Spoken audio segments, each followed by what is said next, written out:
Assalamualaikum warahmatullahi wabarakatuh. Selamat pagi adik-adik semua. Pada kesempatan kali ini, di video kali ini saya akan memaparkan ya sedikit materi terkait vitamin ya. Semoga kedepannya pemaparan saya ini dapat menambah pengetahuan adik-adik mengenai vitamin seperti itu. Oke, kita mulai saja ya. Oke, vitamin. Vitamin itu apa gitu ya? Vitamin merupakan komponen mikro. Nah, komponen mikro ini merupakan komponen yang dibutuhkan dalam tubuh ya, yang jumlahnya sedikit seperti itu. Nah, vitamin ini biasanya tidak dapat disintesis di dalam tubuh. Nah, sehingga vitamin ini perlu ada dalam bahan makanan ya. Nah, vitamin ini bisa tersedia secara alami ataupun ditambahkan secara sengaja dengan maksud ya atau tujuan fungsional tertentu. Nah, contohnya apa? Nah, misalkan ya vitamin C, penambahan vitamin C atau ascorbat ya, dan kemudian tocopherol dalam makanan gitu. Nah, ini dimaksudkan ya sebagai sumber vitamin dan antioksidan seperti itu. Jadi vitamin ini merupakan komponen mikro yang dibutuhkan dalam tubuh. Jadi dia dibutuhkan dalam tubuh itu dalam jumlah yang sedikit.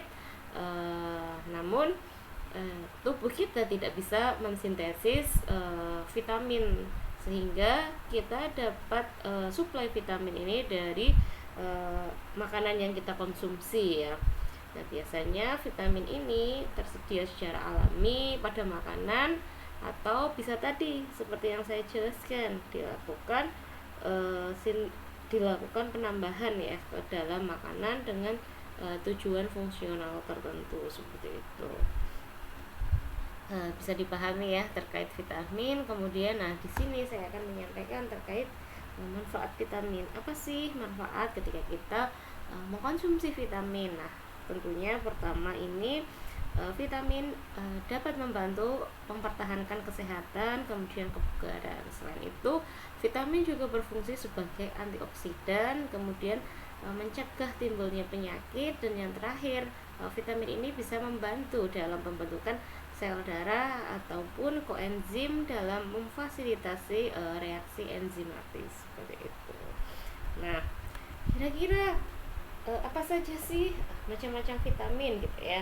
Nah, ini bisa dilihat jika dilihat berdasarkan kelarutannya, vitamin ini dibagi menjadi dua kelompok ya. Yang pertama vitamin yang larut lemak, kemudian yang kedua ada vitamin yang larut dalam air.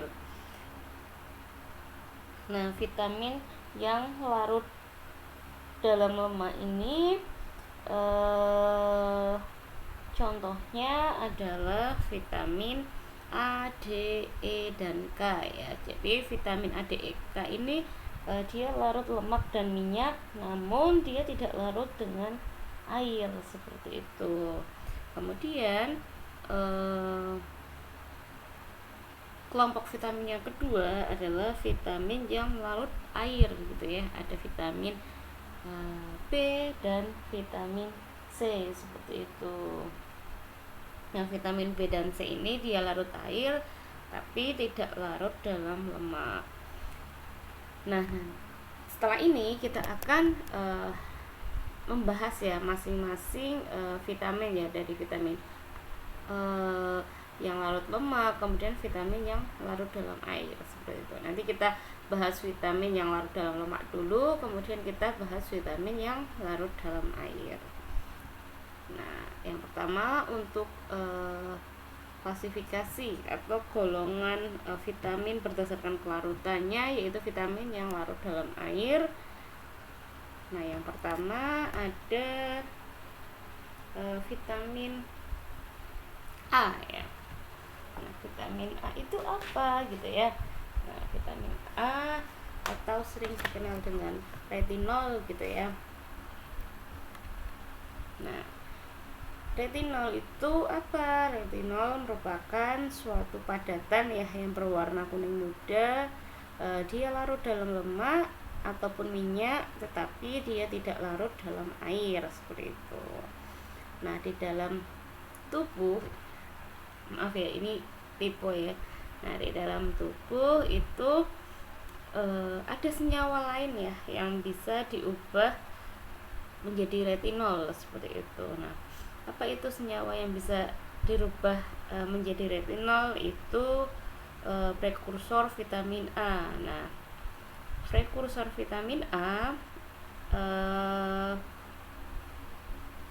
yang paling penting itu ada yang namanya karotena ya. Nah, karotena ini merupakan vitamin yang berwarna kuning orange ya. Nah, karotena ini hanya bisa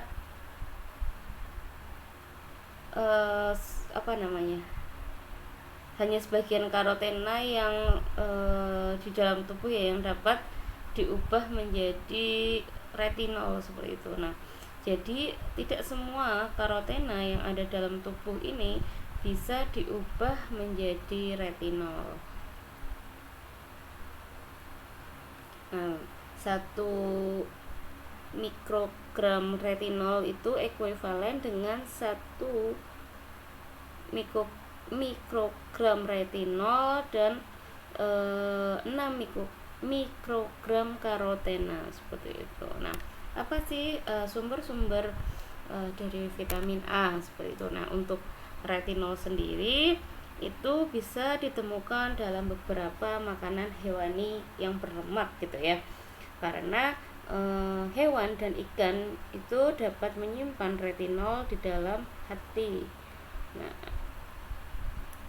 makanya ya adik-adik pernah dengar ya minyak ikan atau minyak hati ikan gitu ya memiliki kandungan retinol yang tinggi seperti itu, yang biasanya sering digunakan sebagai suplemen seperti itu karena minyak ikan ini kaya akan vitamin A. Nah, sehingga dalam konsumsinya dia harus digunakan dalam dosis yang dianjurkan. Makanya vitamin A dari minyak ikan ini sering digunakan untuk suplemen seperti itu. Nah, selain dari minyak hati ya, tadi ada minyak hati ikan jenis halibut ataupun cod. Nah, yang makanan yang mengandung retinol itu misalkan ada mentega, kemudian ada susu, keju, telur, ikan yang mengandung minyak ya, tentunya misalkan ikan herring gitu. Nah, masing-masing sumber retinol ini memiliki kandungan retinol yang berbeda-beda ya, tergantung dari makanannya seperti itu. Misalkan pada minyak hati ikan halibut ya, nah ini untuk setiap 100 kg nya itu biasanya mengandung 900.000 mikrogram retinol seperti itu. Kemudian untuk keju itu sebesar 825 mikrogram seperti itu. Nah, selain sumber retinol, terdapat beberapa makanan yang juga mengandung karotena ya, atau sebagai sumber karotena. Nah, contohnya itu pada wortel, kemudian pada sayuran yang berwarna hijau tua ya, misalkan bayam seperti itu. Nah, kemudian terdapat dalam beberapa buah-buahan ya yang berwarna kuning gitu ya, misalkan buah aprikot, kemudian tomat seperti itu. Nah, untuk selanjutnya kita akan membahas fungsi dari vitamin A atau retinol ya. Nah, apa sih fungsi dari retinol seperti itu? Nah, yang pertama, retinol itu penting untuk pertumbuhan dan metabolisme semua sel-sel dalam tubuh seperti itu. Nah, kemudian yang kedua, retinol ini juga diperlukan untuk pembentukan rhodopsin. Nah, rhodopsin ini berwarna ungu ya, atau visual purple. Nah, rhodopsin ini merupakan substansi yang kompleks yang dibentuk dari retinol dan protein. Nah, rhodopsin merupakan pigmen yang terdapat dalam retina seperti itu. Nah, membran di bagian belakang mata ya biasanya diperlukan untuk penglihatan dalam sinar yang kurang seperti itu, membantu penglihatan mata ya bagian belakang saat sinarnya kurang seperti itu. Nah, vitamin A juga penting untuk pemeliharaan jaringan-jaringan permukaan ya, terutama pada membran selaput lendir yang berair ya, seperti kornea ya. Kornea kan merupakan salah satu selaput lendir yang berair seperti itu. Kemudian saluran pernafasan seperti itu. Nah, di sini ketika adik-adik ya kekurangan vitamin A ataupun mengalami defisiensi ya dari vitamin A, itu apa sih yang terjadi gitu ya. Nah, yang pertama, ketika adik-adik kekurangan vitamin A saat anak-anak dulu ya. Nah, ini pertumbuhan kecepatan pertumbuhannya itu akan menjadi lambat ya ketika pada masa anak-anak dulu adik-adik kekurangan vitamin A seperti itu. Nah, kemudian yang kedua ya, kemampuan penglihatan itu terganggu ya, karena tubuh tidak sanggup mensintesis rhodopsin tadi ya tanpa retinol seperti itu. Nah, makanya ketika kekurangan vitamin A, kemampuan melihat dalam sinar itu menjadi kurang ya, sehingga terganggu dan bisa menyebabkan kondisi yang sering kita dengar dengan istilah itu rabun senja ya, atau night blindness ya. Nah, jika kekurangannya hanya sedikit, kondisi tersebut dapat dikembalikan dengan meningkatkan asupan vitamin A seperti itu.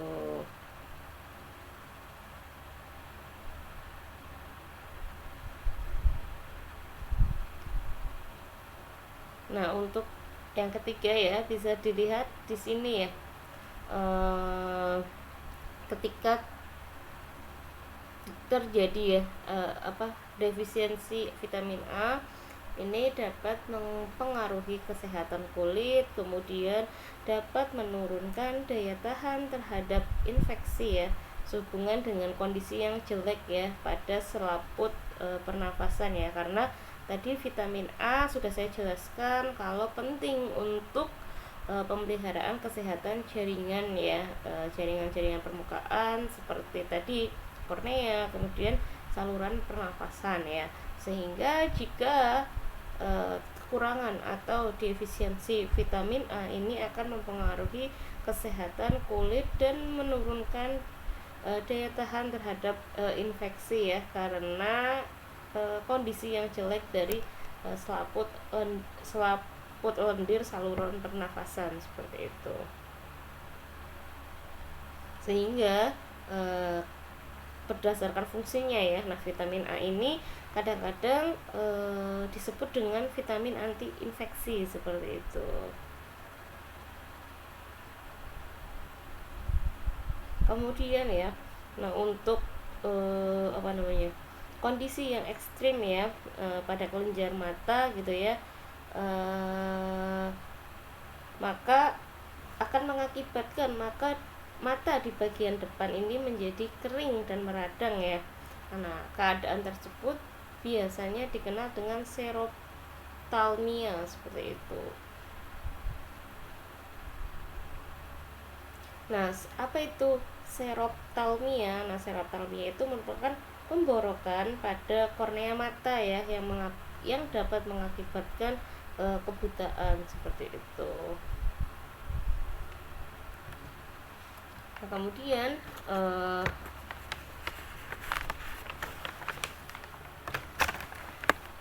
ketika tadi kekurangan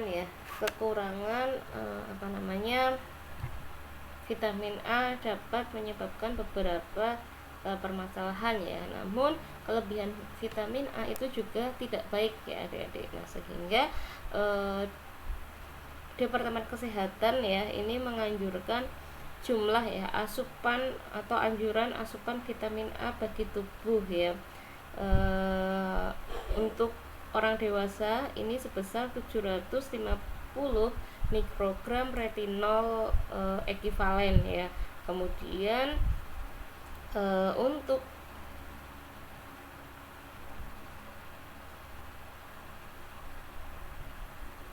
wanita menyusui ya, karena dia harus menghasilkan susu gitu ya, untuk kebutuhan bayinya dia harus mengkonsumsi asupan harian yang dianjurkan itu untuk vitamin A nya sebesar 1200 mikrogram retinol ekivalen seperti itu. Nah, kemudian dalam proses pengolahan pangan ya tentunya akan terjadi kehilangan vitamin A ya akibat dari pemasakan dan penyimpanan. Nah, di sini saya akan menjelaskan ya beberapa kehilangan vitamin A akibat pemasakan dan penyimpanan. Nah, yang pertama untuk proses penggorengan ya. Untuk penggorengan itu retinol dan karoten itu tidak dipengaruhi oleh metode pemasakan ya kehilangannya. Nah, biasanya untuk penggorengan ini sedikit ya, hanya sedikit yang berkurang ya kandungan dari retinol dan karotennya saat adik-adik melakukan proses penggorengan bahan pangan yang mengandung vitamin A seperti itu. Kemudian, nah ini maaf ya tipe lagi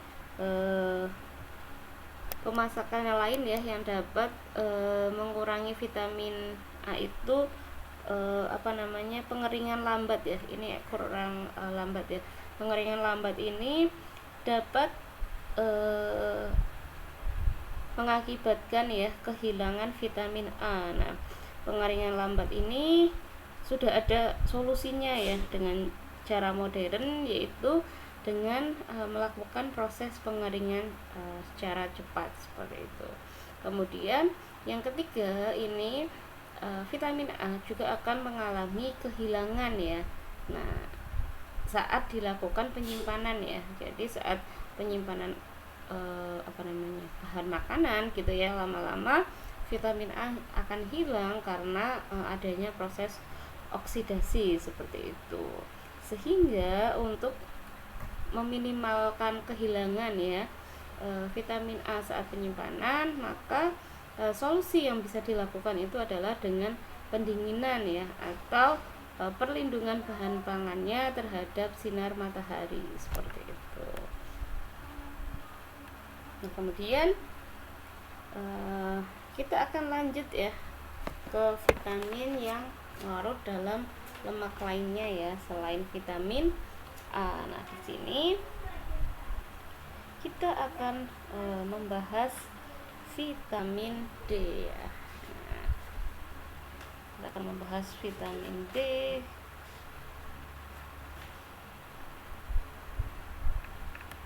Nah, bisa dilihat di sini ya.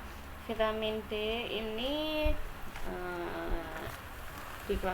dapat diklasifikasikan ke dalam dua jenis ya. Nah, yang pertama ini ada kolkalsiferol atau vitamin D3, kemudian yang kedua ada ergokalsiferol atau vitamin D2 seperti itu.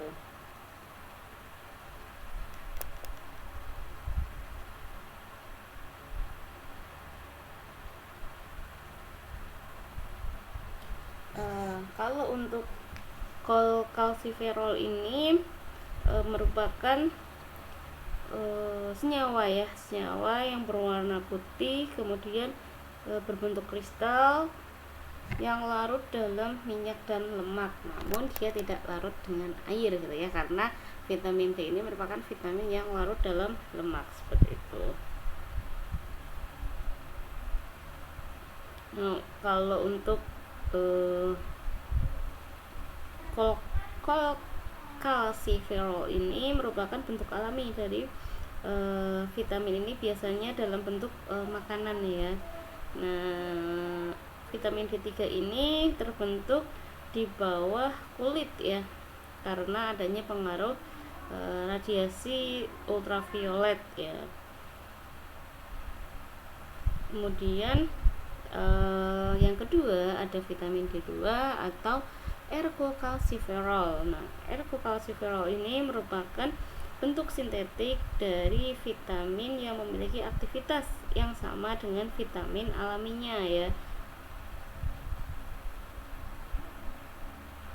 Kemudian untuk sumber dari vitamin D ini ada dua ya. Nah, yang pertama dari makanan, kemudian yang kedua dari sinar matahari ya. Nah, untuk yang pertama yang akan kita bahas ini terkait makanan ya. Sebenarnya ya, untuk makanan ini tidak banyak ya jenis makanan yang mengandung vitamin D ya.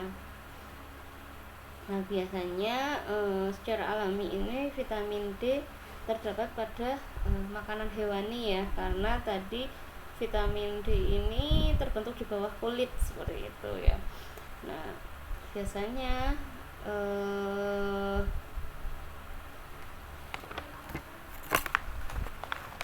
makanan yang mengandung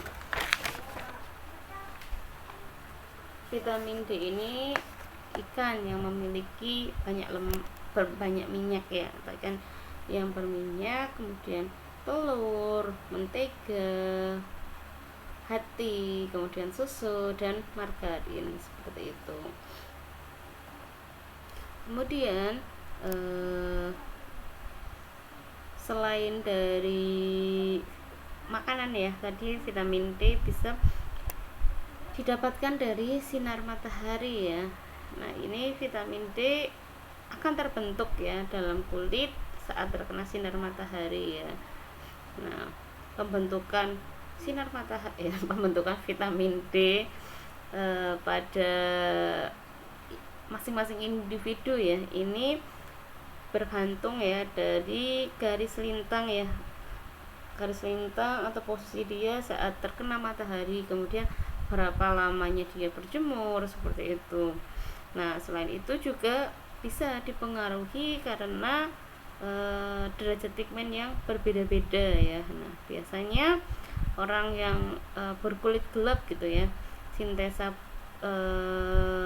dari vitamin D-nya ini berkurang gitu ya, maksudnya lebih rendah dibandingkan dengan orang yang berkulit cerah gitu ya, atau putih seperti itu. Kemudian sini kita bisa melihat ya fungsi vitamin D ya. Nah, vitamin D ini diperlukan untuk pertumbuhan dan pemeliharaan tulang serta gigi seperti itu. Nah, kemudian vitamin D juga dibutuhkan untuk absorpsi kalsium dari usus. Dan yang ketiga ini vitamin D berfungsi dalam pengambilan kalsium dan fosfor oleh tulang dan gigi seperti itu. Nah, kira-kira apa sih yang akan terjadi ya ketika kita ya defisiensi atau kekurangan vitamin D seperti itu?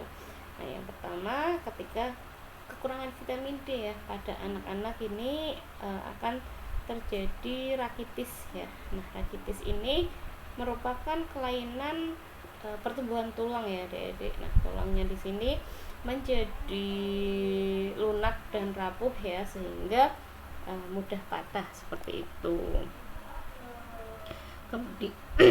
Kemudian kalau untuk orang dewasa ya, ini terjadi osteomalacia ya.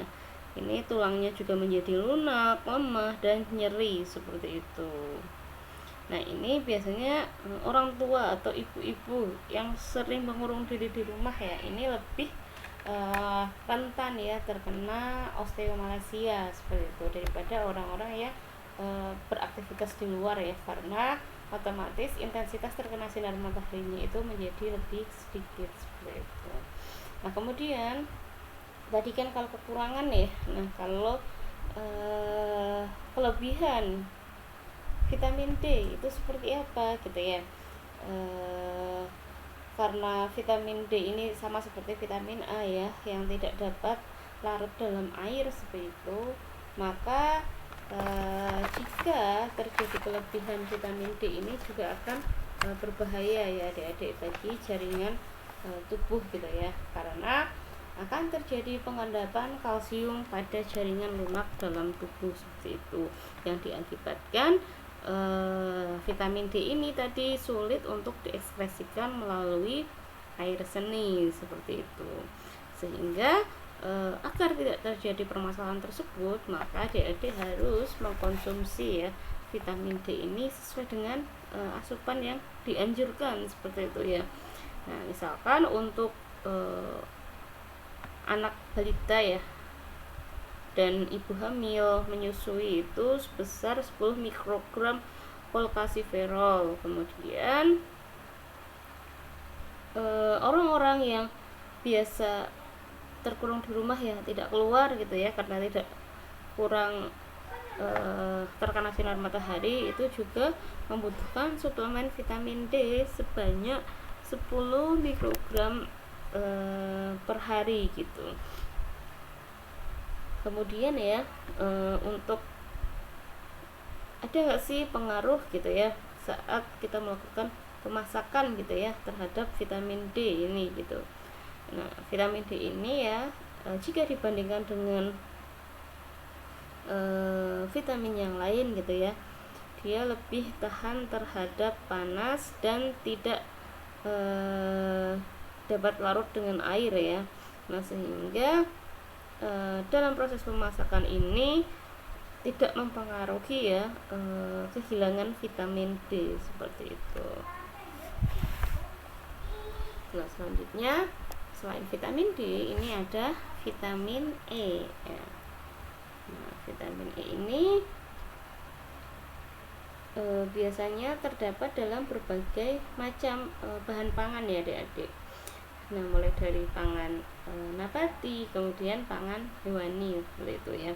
Nah, biasanya untuk nabati ini di lembaga gandum ya, lembaga gandum, kemudian minyak nabati. Sedangkan yang hewani ini bisa dari susu ataupun telur seperti itu. Nah, vitamin E ini memiliki manfaat sebagai antioksidan alami ya. Nah, jadi vitamin E ini bisa membantu ya dalam mengurangi ketengikan dengan pencegahan oksidasinya terhadap asam lemak yang tidak jenuh ya. Tadi karena ada dia sebagai antioksidan alami ya, sehingga produk yang ditambahkan vitamin E ini menjadi tidak cepat tengik seperti itu. Nah, vitamin E yang juga dapat berperan dalam melindungi asam ascorbat ya terhadap oksidasi itu biasanya terdapat dalam sayuran dan buah-buahan seperti itu. Nah, kemudian yang kedua ya, vitamin E ini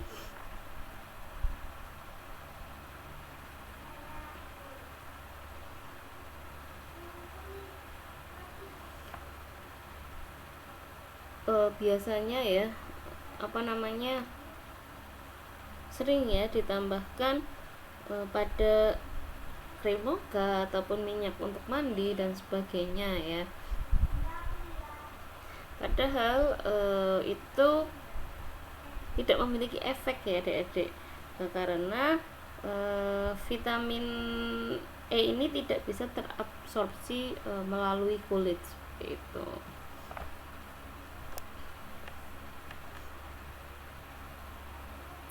Nah kemudian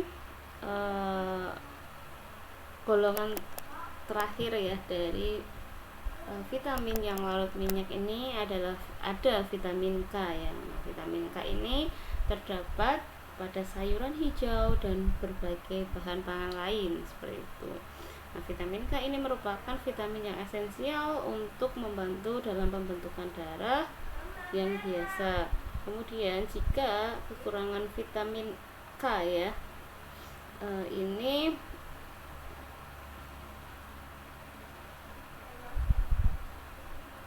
jarang ya terjadi gitu jika dibandingkan dengan kekurangan vitamin yang lain gitu ya.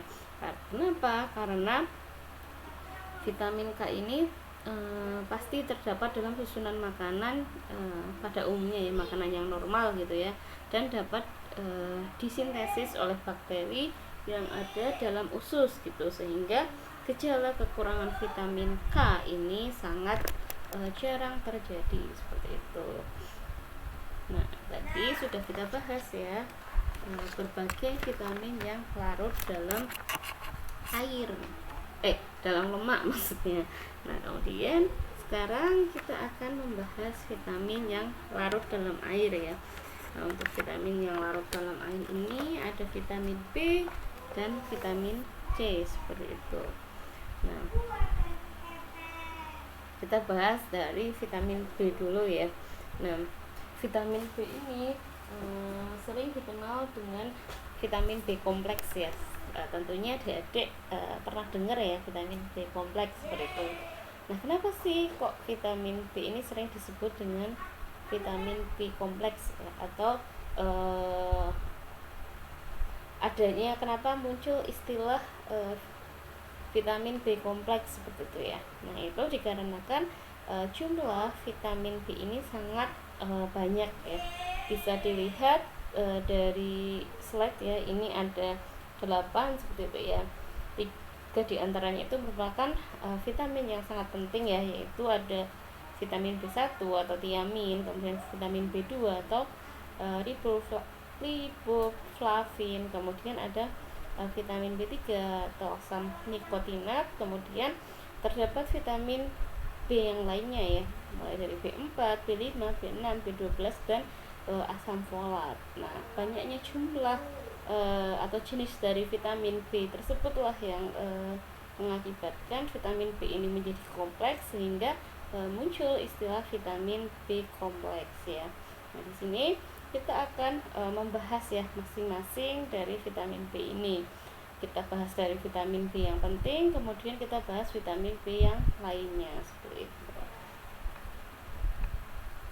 Nah untuk yang pertama di sini kita akan membahas tiamin ya, tiamin atau vitamin B1. Nah tiamin ini merupakan zat padat ya yang berwarna putih gitu ya, dia larut dalam air. Kemudian tiamin ini banyak ditemukan dalam semua bijian serealia ya, contohnya lembaga gandum, kemudian bekatul dan biji-bijian lainnya. Kemudian selain dari biji-bijian serealia, dia juga bisa ditemukan dalam daging, misalkan dalam bacon, kemudian dalam ham dan dalam daging babi seperti itu. Nah selain itu vitamin B1 ini juga ditemukan pada kentang, kapri, buncis dan berbagai jenis kacang ataupun susu seperti itu. Nah tentunya masing-masing sumber pangan tersebut memiliki kandungan tiamin ya yang berbeda-beda seperti itu. Nah kemudian apa itu fungsi dari vitamin B1 gitu ya. Nah, vitamin B1 atau tiamin ini berfungsi ya membantu pada proses oksidasi nutrien ya, serta pelepasan energi dalam tubuh seperti itu.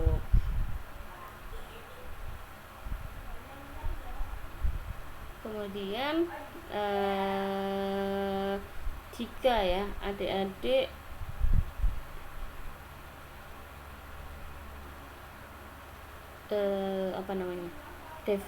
terjadi kekurangan ya vitamin B gitu ya, atau terjadinya defisiensi gitu ya, ini akan terjadi otot menjadi lemah, kemudian jantung menjadi debar-debar, kemudian terjadi degenerasi syaraf ya. Nah, itu merupakan gejala utama ya dari penyakit beri-beri gitu ya. Nah, beri-beri ini memiliki dua tipe ya.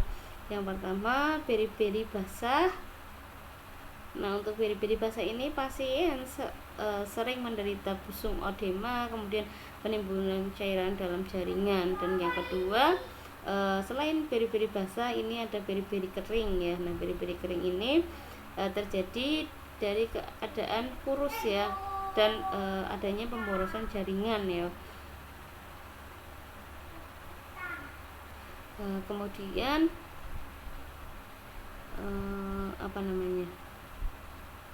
untuk komposisi ya, jumlah vitamin B yang dianjurkan itu sebesar 4.200 kilojoule ya, atau 4.200 kilojoule ini setara dengan 1.000 kilokalori ya, energi dari karbohidrat gitu ya. Ini dalam setiap tadi ya, energi karbohidrat ini dibutuhkan atau dianjurkan tiamin sebanyak 0,6 mg ya.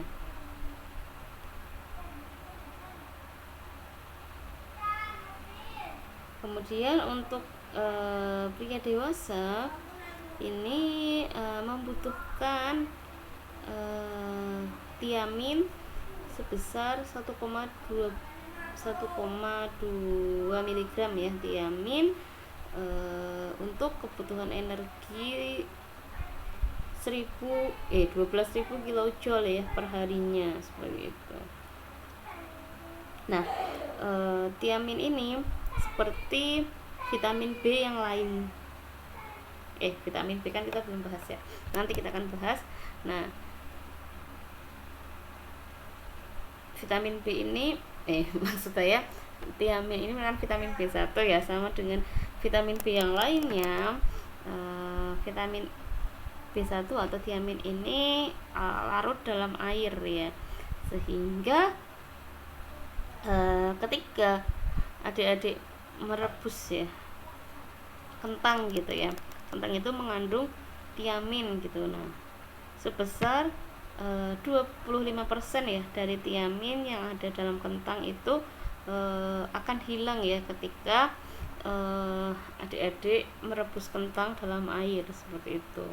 Nah, selain itu tiamin juga terdekomposisi pada suhu yang tinggi, seperti itu ya, terlebih pada kondisi alkali. Nah, misalkan ya ketika adik-adik memanggang daging ya, kan enak ya biasanya daging panggang gitu ya. Nah, ketika adik-adik memanggang daging ini, maka kandungan tiamin dari daging yang dipanggang ini akan hilang sebesar 40%, seperti itu. Kemudian ketika makan roti ya, roti kan dalam proses pembuatannya di bake ya, atau dipanggang gitu ya. Kalau daging dipanggang namanya roasted, kemudian kalau roti namanya bake ya. Kalau daging tadi ketika dipanggang tiaminnya ini akan hilang 40%, sedangkan roti ya ketika di baking ini kandungan tiaminnya ini akan hilang sebesar atau rusak sebesar 25%, seperti itu. Nah, kemudian ketika ya adik-adik menambahkan bahan pengawet gitu ya, itu pada bahan makanan ya, pada proses pembuatan makanan gitu ya, adik-adik melakukan penambahan bahan pengawet gitu ya. Nah, penambahan bahan pengawet tersebut juga akan merugikan ya, karena dia bisa mengurangi ya, atau merusak tiamin gitu ya.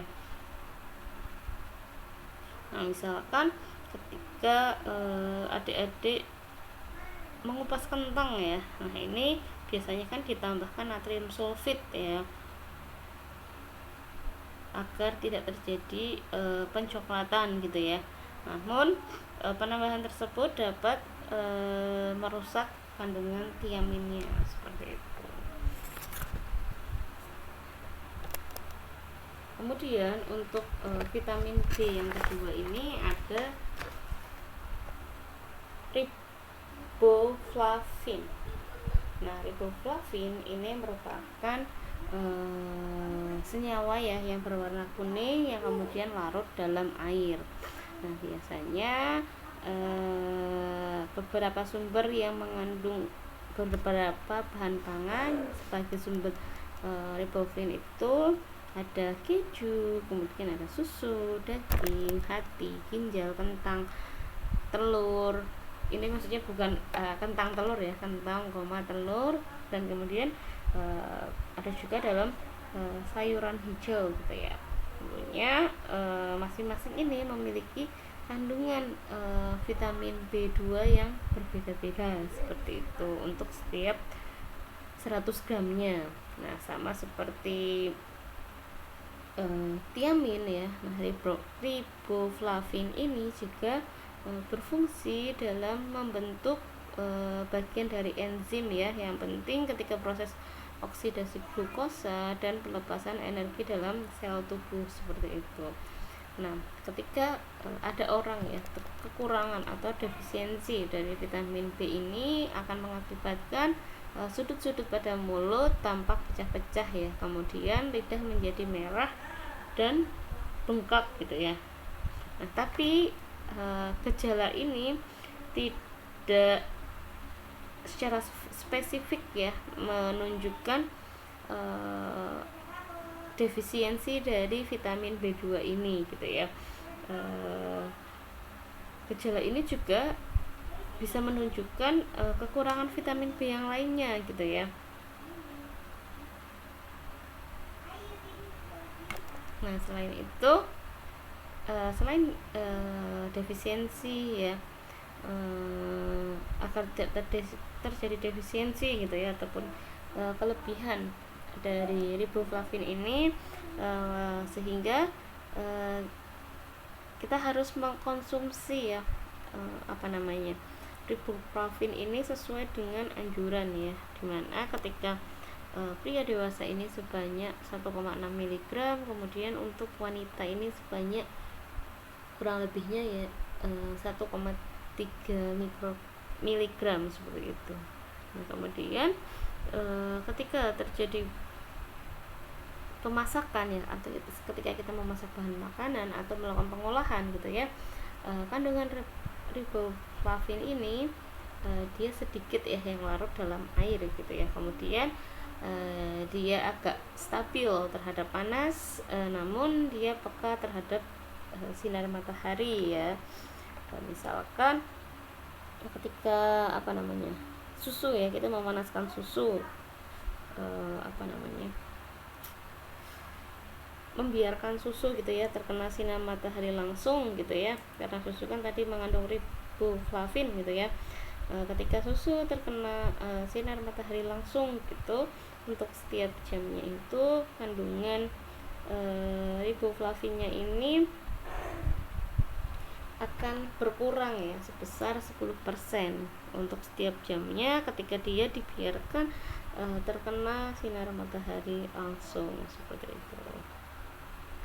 Kemudian selain vitamin B2 ini yang paling vitamin B, 3 komponen vitamin B yang utama, yang ketiga adalah vitamin B3 ya. Nah, vitamin B3 atau asam nikotinat ya. Nah, biasanya vitamin B3 ini juga dikenal dengan niacin ya, dengan nama lain niacin gitu ya. Nah, asam nikotinat ini merupakan senyawa yang berwarna putih, kemudian berbentuk kristal dan larut dalam air ya. Nah, terdapat beberapa sumber makanan ya yang mengandung vitamin B ini, yaitu daging, kemudian ikan, keju, sayuran kacang-kacangan, dan serealia ya. Nah, asam nikotinat ini seperti vitamin B sebelumnya ya, dua vitamin B sebelumnya yaitu tiamin dan riboflavin atau B1 dan B2 gitu ya. Dia berfungsi juga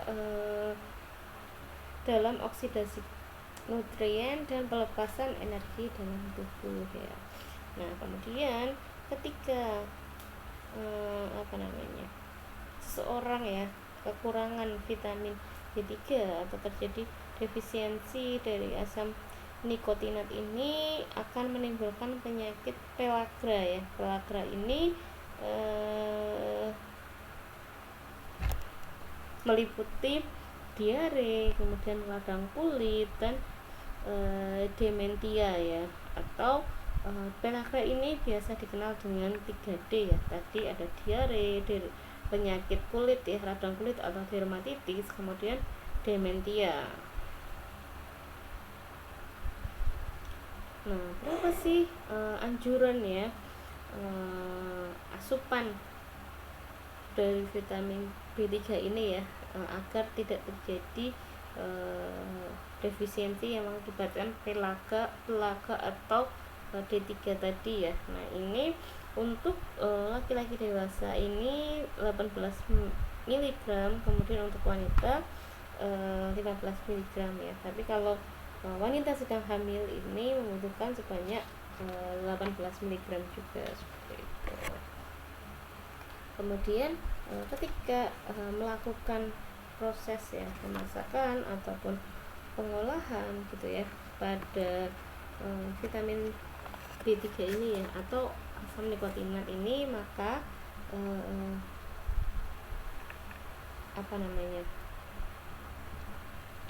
asam nikotinat ini biasanya ya larut dalam air ya. Kemudian di sisi lain dia lebih tahan terhadap panas jika dibandingkan dengan tiamin dan riboflavin ya, sehingga hanya sebagian kecil ya nikotinat ini yang hilang ya karena proses pemasakan yang dia terbawa keluar dari bahan kemudian yang masuk ke dalam air ya. Ini hanya sedikit dibandingkan dengan tiamin dan riboflavin tadi ya, untuk tahan panasnya, seperti itu. Kemudian selain 3 vitamin B yang penting ini ya, ada vitamin B yang lainnya ya, misalkan vitamin B4 ya, atau kolin ya. Nah, senyawa vitamin B4 ini merupakan anggota ya dari vitamin B kompleks yang hanya berperan kecil dalam nutrisi, seperti itu. Kemudian selain B4 ini ada vitamin B5 atau asam pantotenat ya.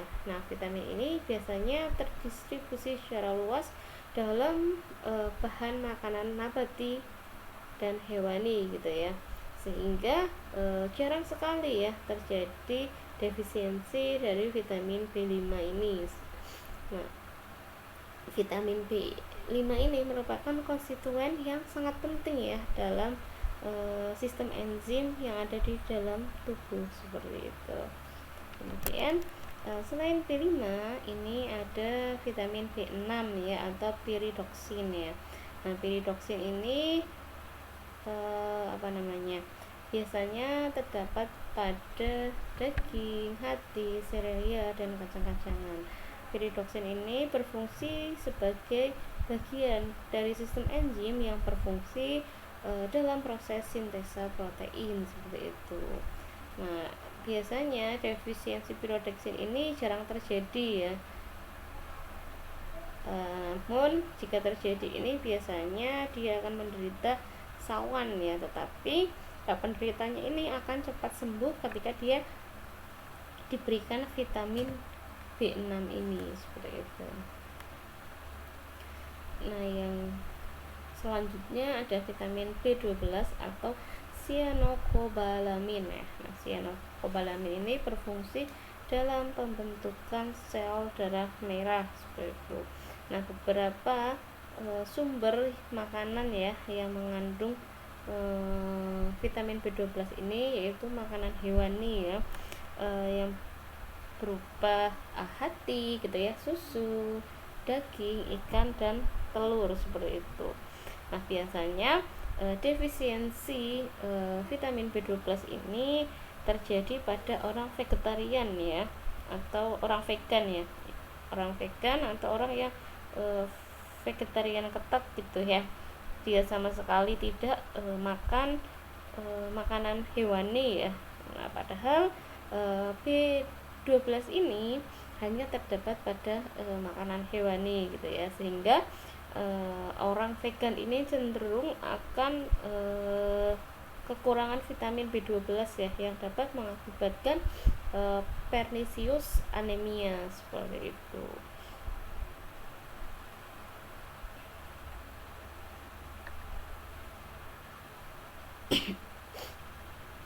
Sehingga ketika adik-adik menjadi vegetarian ya, bisa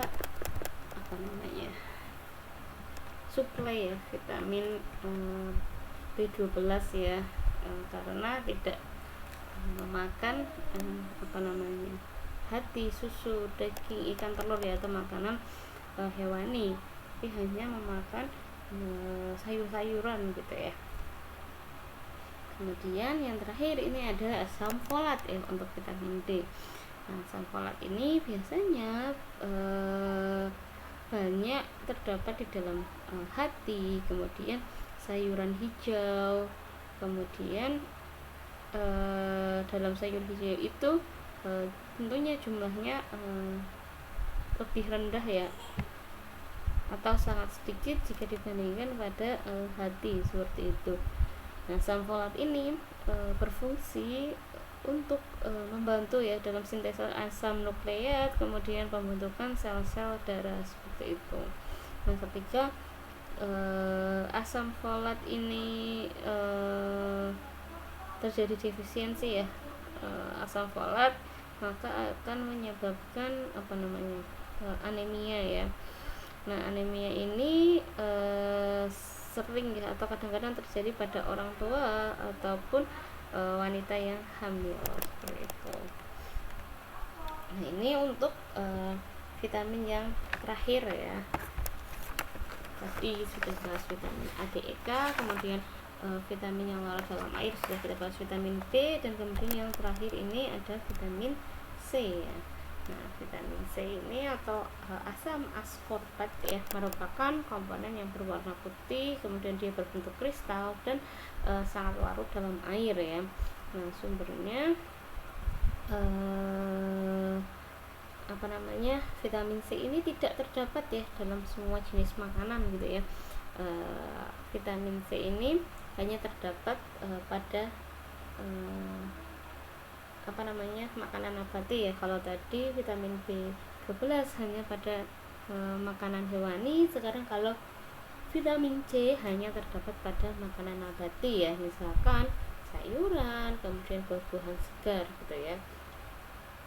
Tapi tidak di semua makanan nabati ya terdapat vitamin C ya, misalkan pada serelia atau kacang-kacangan kering itu dia tidak mengandung vitamin C, seperti itu. Jadi dia tidak terdapat pada semua makanan nabati ya.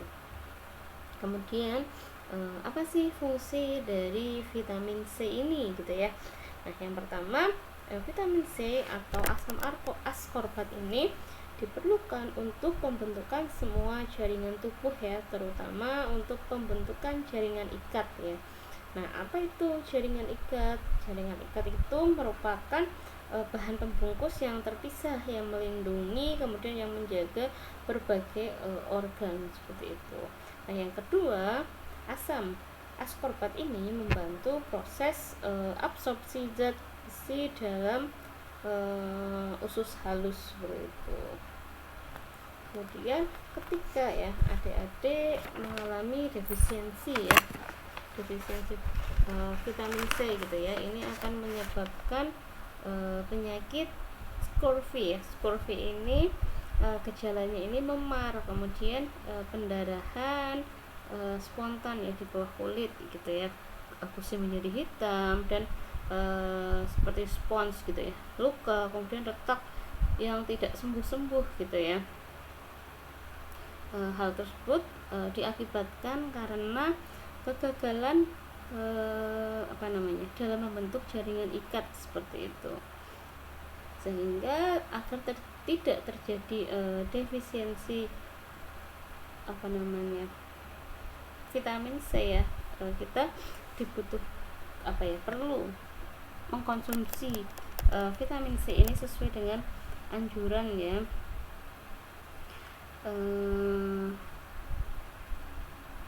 Untuk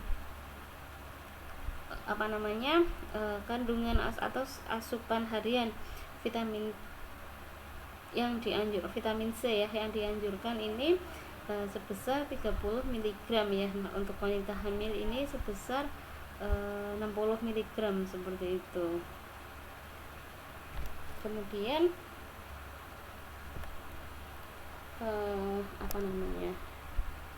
kehilangan ya vitamin C itu akibat pemasakan ataupun penyimpanan ya. Misalkan vitamin C ini dia sangat larut dalam air ya ketika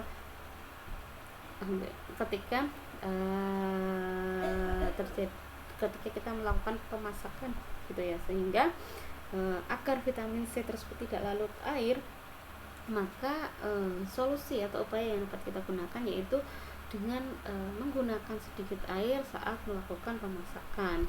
Kemudian kehilangan vitamin C ini juga terjadi ya saat pemasakan, karena vitamin C ini mudah teroksidasi ya, sehingga upaya yang bisa dilakukan ya untuk mengurangi proses oksidasi tersebut yaitu menyimpan bahan pangan atau bahan yang mengandung vitamin C ini di tempat yang dingin dan gelap. Ini tipe. Nah, kenapa sehingga makanya ya ketika adik-adik beli vitamin C tablet ya, itu disimpan di dalam kulkas ya, karena di kulkas ini dingin ya, kemudian dia gelap, sehingga upaya itu dilakukan untuk mengurangi oksidasinya seperti itu.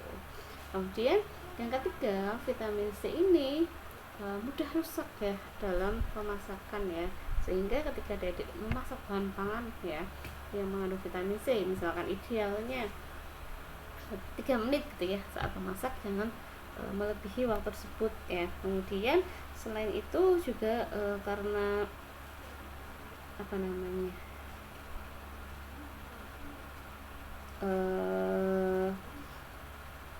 dia rentan juga kepada suhu panas ya, makanya ketika adik-adik memasak gitu ya, jangan menggunakan panci tembaga ya atau bahan-bahan yang dapat meningkatkan panas gitu ya, karena dia akan membantu mempercepat proses oksidasi ya, sehingga ketika melakukan pemasakan ya jangan memakai panci tembaga ataupun bahan-bahan lainnya yang cepat menghantarkan panas seperti itu. Nah, mungkin itu saja dari saya untuk sedikit pemaparan saya terkait vitamin. Semoga pemaparan saya tadi dapat memberikan ilmu baru ya untuk adik-adik dan dapat bermanfaat. Terima kasih sudah menyaksikan video ini. Saya akhiri. Bila ada kurang lebihnya saya mohon maaf. Yang sebenarnya bila hidayah. Assalamualaikum warahmatullahi wabarakatuh.